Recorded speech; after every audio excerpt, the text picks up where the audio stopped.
Assalomu alaykum. Aziz do'stlar va kanalimiz obunachilari. Bugun biz siz bilan ko'pchilikni hayajonga solayotgan, balki taxattushlarga kelayotgan bir mavzuni muhokama qilamiz. 2026 yil may oyidagi kutilayotgan pensiya jackpoti. Bu shunchaki navbatdagi indeksatsiya emas. Indeksatsiya emas, balki ba'zi toifadagi fuqarolarimiz uchun haqiqatan ham ikki barobar oshish degani bo'lishi mumkin. Bu ma'lumot har birimiz uchun, yaqinlarimiz uchun g'oyat muhim. Agar siz hozirda nafaqada bo'lsangiz, yaqinda nafaqaga chiqmoqchi bo'lsangiz yoki shunchaki pensiya tizimi sizni qiziqtirsa, videoni bir zoom ham o'tkazib yubormang. Chunki men aytmoqchi bo'lgan ma'lumotlar hayotingizda katta o'zgarish yasashi mumkin. Shuning uchun darhol kanalga obuna bo'ling va ushbu videoga like bosing. Bu bizning mehnatimiz uchun eng katta minnatdorlikdir. Pensiya tizimi avvallari qanday ishlagan va bugungi kunda nimalar o'zgargani haqida gapiradigan bo'lsak, avvalambor tunishimiz kerakki, har qanday davlatda pensiya ta'minoti doimiy ravishda rivojlanib boradigan, o'zgaruvchan bir mexanizmdir. Bir necha yillar oldin pensiyalar asosan ish staji va ish haqi miqdoriga asoslanib hisoblanar edi. Bu oddiy va tushunarli edi. Qancha uzoq ishlasangiz va qancha yuqori maosh olsangiz, shuncha ko'p pensiya olasiz. Har yili pensiyalar inflyatsiya darajasiga qarab indeksatsiya qilinardi, ya'ni ma'lum bir foizga oshirilardi. Biroq bu tizimda bir nechta jiddiy kamchiliklar bor edi. Masalan, 90 yillarning boshlarida yuz bergan giperinflyatsiya davrida olingan ish haqi bugungi kun talablari bilan mutlaqo mos kelmas edi. O'sha paytda yuqori maosh olgan, ammo keyinchalik pastroq daromadga ega bo'lganlar yoki umuman ishsiz qolganlar uchun pensiya hisob-kitoblari adolatsiz bo'lib chiqdi. Ko'plab odamlar o'z mehnat stallarini isbotlashda qiyinchiliklarga duch kelishdi. Chunki ba'zi korxonalar yopilib ketgan, arxiv hujjatlari yo'qolgan edi. Qolaversa, qora yoki kulranga maosh olib ishlaganlar ham rasmiy hisoblangan pensiya stajiga ega bo'lmagani uchun past pensiyalarga mahkum bo'lgan. Bugungi kunda esa vaziyat tubdan o'zgardi. Pensiya tizimi tobora shaffof va adolatli bo'lishga intilmoqda. Hukumat ijtimoiy adolat tamoyillariga asoslanib pensiyalarni nafaqat inflyatsiyaga, balki mamlakatning iqtisodiy o'sishiga bog'lab, aholining real daromadlarini oshirishga qaratilgan qator islohotlarni amalga oshirmoqda. Eng muhimi, oldingi davrlardagi adolatsizliklarni bartaraf etishga qaratilgan yangi mexanizmlar joriy etilmoqda. Aynan mana shu yangi mexanizmlardan biri 2026 yil may oyida o'z samarasini berishi kutilayotgan 2 barobar pensiya oshishidir. Bu shunchaki umumiy indeksatsiya emas, balki ma'lum bir toifadagi fuqarolarimizning uzoq yillik mehnati va o'tmishdagi qiyinchiliklarni inobatga olgan holda qo'shimcha rag'batlantirishdir. Davlatimiz ushbu fuqarolarimizning pensiya kartalarini qayta baholashga qaror qildi. Bu esa ularning pensiyalarida sezilarli o'sishni ta'minlaydi. Ya'ni standart inflyatsiya indeksatsiyasidan tashqari maxsus koeffitsiyentlar qo'llanilishi natijasida ba'zi toifadagi fuqarolar pensiyalari yanada ko'proq, ba'zilarda esa hatto 2 barobar oshishi mumkin. Bu o'zgarishlar aynan kimlarga tegishli bo'lishini va ulardan qanday foydalanish kerakligini endi batafsil tushuntirib beraman. Endi esa kimlarga bu pensiya jackpoti tegishi mumkinligini va kimlar xavotirlanishi shart emasligini batafsil ko'rib chiqamiz. Bu qo'shimcha oshishlar barcha pensionerlarga birdek tegishli bo'lmaydi. Chunki bu o'tmishdagi adolatsizliklarni tuzatishga qaratilgan maxsus chora hisoblanadi. Birinchidan, asosiy e'tibor uzoq yillar davomida, ayniqsa 2005 yilgacha bo'lgan davrda rasmiy ravishda ishlagan va pensiya hisoblashda ish haqi past baholangan fuqarolarga qaratiladi. Bu davrda ish haqi inflyatsiya ta'sirida tez qadrsizlanganligi sababli pensiya miqdori kutilgandan ancha past bo'lishi mumkin edi. Kimlar bunga umid qilishi mumkin? Uzoq yillik ish stajiga ega fuqarolar. Agar sizda 30 yildan ortiq, ayniqsa 35 yil va undan ko'proq uzluksiz rasmiy ish staji mavjud bo'lsa, bu yangilik siz uchun ayniqsa muhim. Gap shundaki, ko'p yillar davomida to'plangan mehnat staji koeffitsiyentlarining qayta ko'rib chiqilishi sizning foydangizga ishlaydi. Masalan, tasavvur qiling, siz 1975 yildan 2010 yilgacha uzluksiz maktabda o'qituvchi bo'lib ishladingiz. O'sha davrdagi oylik maoshingiz bugungi kunda pensiya hisoblashda kamlik qiladi.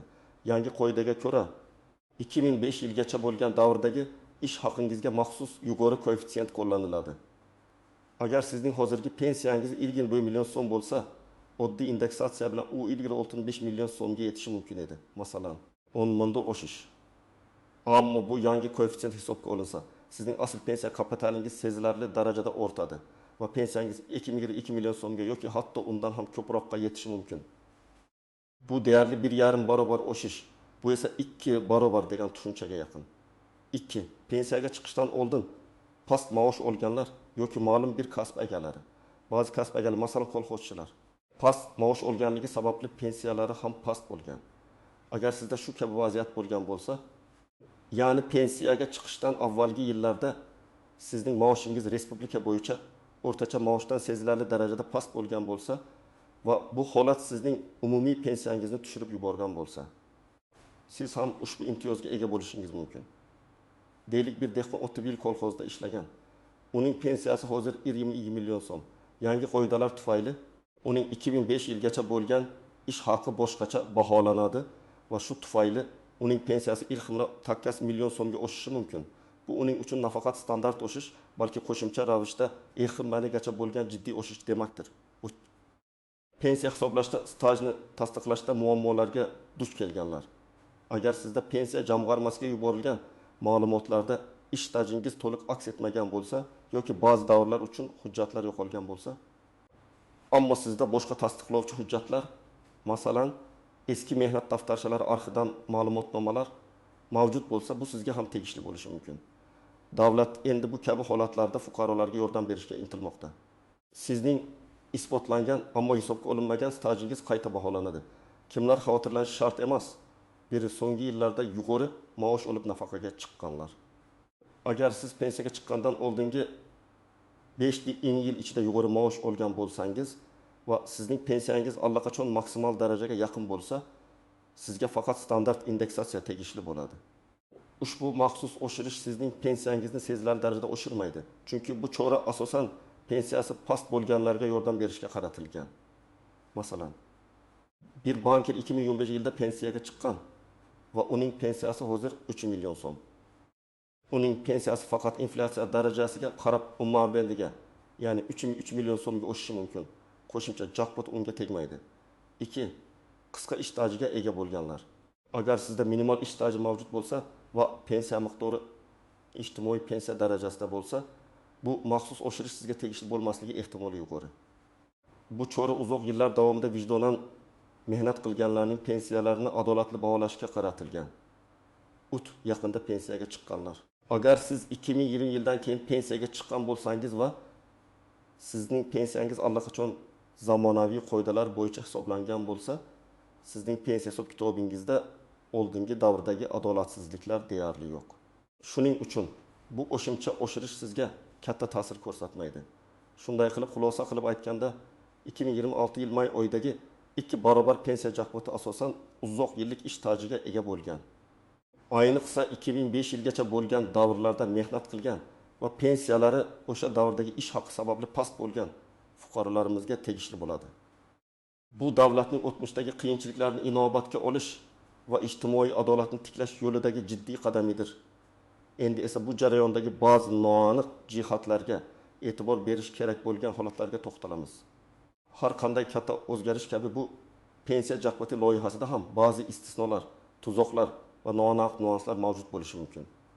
Ularni bilish sizni ortiqcha xavotirlardan qutqaradi va to'g'ri qaror qabul qilishga yordam beradi. Bir mehnat daftarchasidagi xatolar va noaniqliklar ko'plab fuqarolarimizning mehnat daftarchalarida xatolar mavjud bo'lishi mumkin.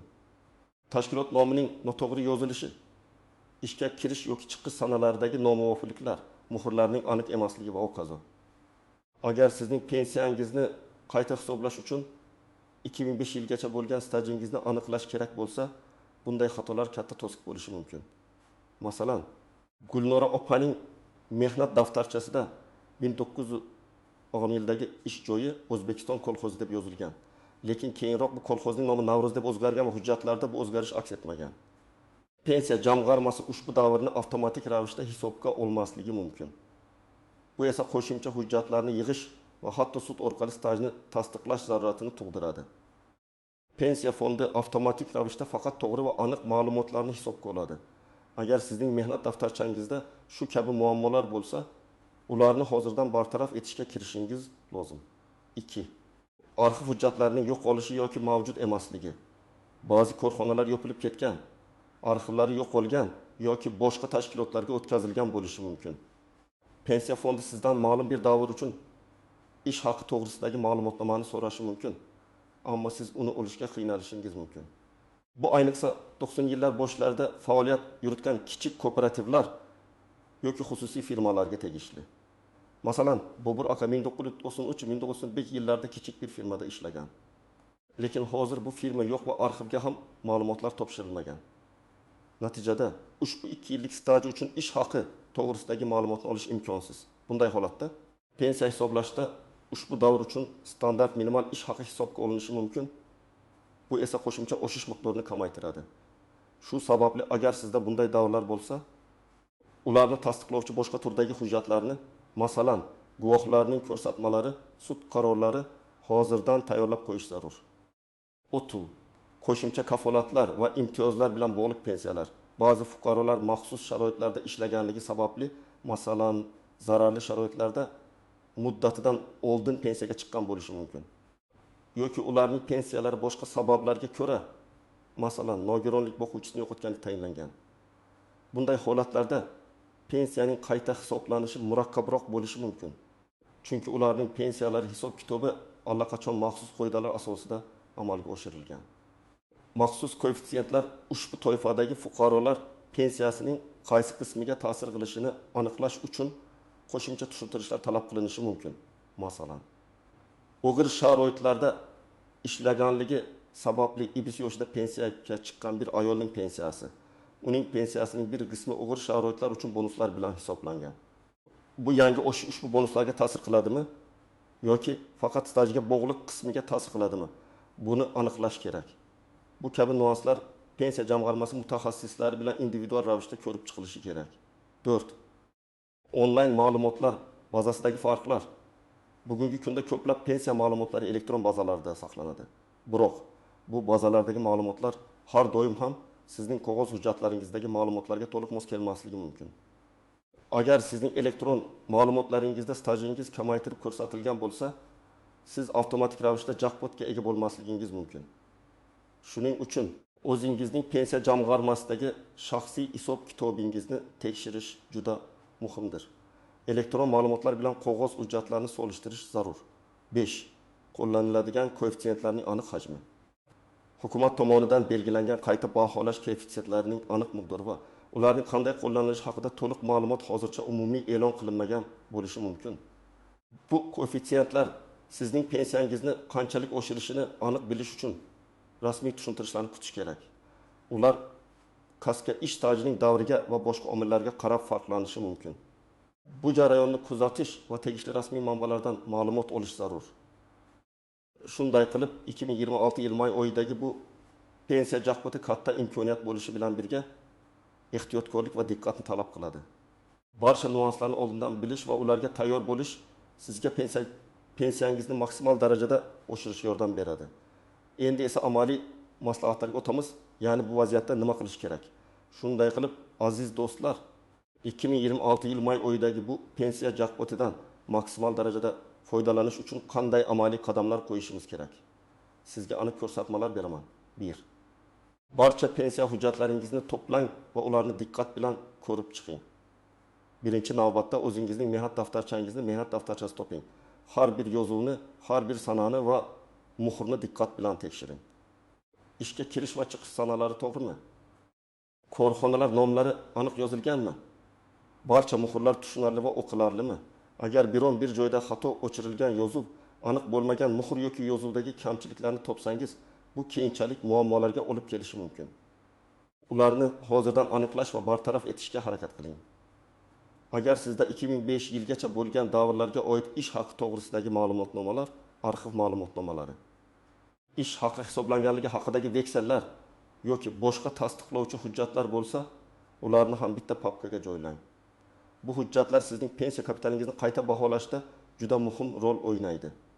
Hatto eski ish haqi kitobchalari, kadrlar bo'limi tomonidan berilgan ma'lumotnomalar ham foydali bo'lishi mumkin. 2. Pensiya jamg'armasining hududiy bo'limiga murojaat qiling. Ish stajingizning to'liqligi va ish haqi to'g'risidagi ma'lumotlarning aniqligini tekshirish uchun o'z yashash joyingizdagi pensiya jamg'armasiga borib shaxsan murojaat qiling. hozirda ko'plab xizmatlar elektron shaklda taqdim etilayotgan bo'lsa-da, aynan bunday jiddiy masalalarda shaxsan bo'lish afzalroq. Pensiya jamg'armasi mutaxassislardan o'z shaxsiy hisobingizdan ko'chirma o'pizga so'rang. Bu hujjat sizning rasmiy ish stajingiz va hisoblangan ish haqi to'g'risidagi barcha ma'lumotlarni o'z ichiga oladi. Olingan ko'chirma o'zingizning mehnat tarixi boshqa hujjatlaringizdagi ma'lumotlar bilan solishtiring. Agar farqlar bo'lsa, ularni darhol aniqlashga harakat qiling. Mutaxassislardan 2026 yil may oyidagi yangi qoidalar va ularning aynan sizning holatingizga qanday ta'sir qilishini so'rang. Ular sizga kimlarga 2 barobar o'shish tegishi va sizning holatingiz bunga mos keladimi, yo'qmi tushuntirish berishlar kerak. Yo'qolgan yoki xato hujjatlarni tiklash. Agar sizda ish stajini tasdiqlovchi hujjatlar yo'qolgan bo'lsa yoki ular noto'g'ri rasmiylashtirilgan bo'lsa, ularni tiklashga hozirdan kirishing. Buning uchun sobiq ish joyingizga agar u saqlangan bo'lsa, arxivlarga, hokimiyatlarga murojaat qilishingiz kerak bo'ladi. Ba'zi hollarda sud orqali ish stajini tasdiqlash talab qilinishi mumkin. Bu jarayon vaqt talab qiladi. Shuning uchun kechiktirmasdan harakat qiling. 4. Pensiya hisob kitobini tekshirishga ariza yozish. Agar siz barcha hujjatlarni to'plab o'z hisobotingizdagi kamchiliklarni aniqlagan bo'lsangiz, pensiya jamg'armasiga yozma ariza bilan murojaat qiling. Arizada pensiyangizni qayta hisoblashni, ayniqsa 2026 yil may oyidagi yangi qoidalarni inobatga olgan holda so'rang. Arizada siz topgan kamchiliklar, masalan, stajning to'liq hisobga olinmagani, ish haqi ma'lumotlaridagi xatolar haqida batafsil ma'lumot bering va ularni tasdiqlovchi hujjatlarni ilova qiling. Ariza nusxasini o'zingizda saqlab qoling va unga kirish raqamini olishni unutmang. 5. Doimiy ravishda ma'lumotlarni kuzatib boring. Pensiya tizimidagi yangiliklarni, xususan 2026 yil may oyiga oid yangiliklarni doimiy ravishda kuzatib boring. Ommaviy axborot vositalarida, davlat organlarining rasmiy veb-saytlarida e'lon qilinadigan ma'lumotlarni o'qib boring. Bizning kanalimizda ham bu borada yangiliklar bo'lishi bilan sizni xabardor qilamiz. Unutmang, bu jarayon biroz vaqt va sabr talab qilishi mumkin. Biroq agar siz hozirdan harakat qilsangiz, 2026 yil may oyida sizni haqiqiy pensiya jackpoti kutib turgan bo'lishi mumkin. Bu sizning uzoq yillik mehnatingiz uchun munosib mukofot bo'ladi. Shunday qilib, aziz do'stlar, bugungi videomiz yakuniga yetdi. Umid qilamanki, 2026 yil may oyidagi pensiya jackpoti haqidagi ma'lumotlar siz uchun foydali bo'ldi. Asosiysi, esingizda tursin. Agar sizda 2005 yilgacha bo'lgan davrlarda katta ish staji bo'lsa, pensiyangiz past hisoblangan bo'lsa, sizda 2 barobar o'sishga ega bo'lish uchun barcha imkoniyatlar mavjud. Lekin buning uchun hozirdan harakatni boshlashingiz kerak. Hujjatlaringizni tartibga soling, pensiya jamg'armasiga murojaat qiling va o'z huquqlaringizni himoya qiling. Sizning uzoq yillik mehnatingiz munosib qadr topishi shart. Bu video sizga foydali bo'lgan bo'lsa, o'z fikrlaringizni izohlarda yozib qoldiring. Kimdir aynan sizning savolingizga javob izlayotgan bo'lishi mumkin. Videoga like bosing va albatta kanalga obuna bo'ling. Toki muhim yangiliklarni o'tkazib yubormaslik uchun. Keyingi videolarda ko'rishguncha sog' bo'ling.